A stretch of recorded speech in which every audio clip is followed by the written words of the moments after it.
ઘણા લોકો કહે છે કે સ્ત્રીનું કોઈ ઘર નથી, પણ સત્ય તો એ જ છે કે સ્ત્રી વગર કોઈનું ઘર શક્ય નથી.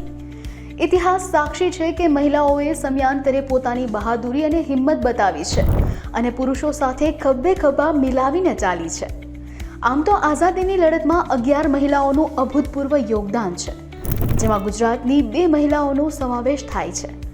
ત્યારે આજે વુમન્સ ડે નિમિત્તે હું જાહ્નવી નિમાવત આઝાદીની લડતમાં સામેલ થયેલી ગુજરાતની આ 2 મહિલા વિશે જણાવીશ.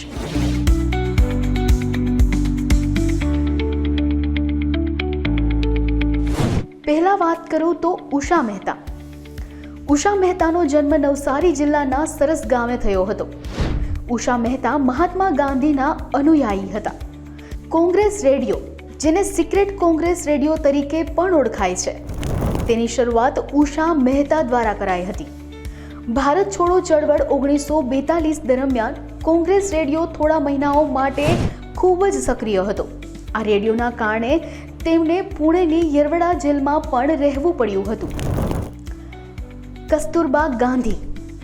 કસ્તુરબા ગાંધીનો જન્મ પોરબંદરમાં થયો હતો, જેઓ મહાત્મા ગાંધીના પત્ની હતા. કસ્તુરબા નિરીક્ષણ કરતા, પરંતુ મહાત્મા ગાંધીએ તેમને શિક્ષિત કર્યા હતા. મોહનદાસ કરમચંદ ગાંધીએ પોતે બા વિશે કબૂલ્યું હતું કે તેમની દ્રઢતા અને હિંમત ગાંધીજી કરતા ચડિયાતી હતી. તેઓ મજબૂત આત્મશક્તિ ધરાવતી સ્ત્રી હતા અને ગાંધીજીની પ્રેરણા પણ હતા. તેમણે લોકોને શિક્ષણ, અનુશાસન અને સ્વાસ્થ્ય સંબંધિત પાયાના પાઠ ભણાવ્યા છે અને સ્વતંત્રતા સંગ્રામમાં પડદા પાછળ રહીને પ્રશંસનીય કાર્ય કર્યું છે.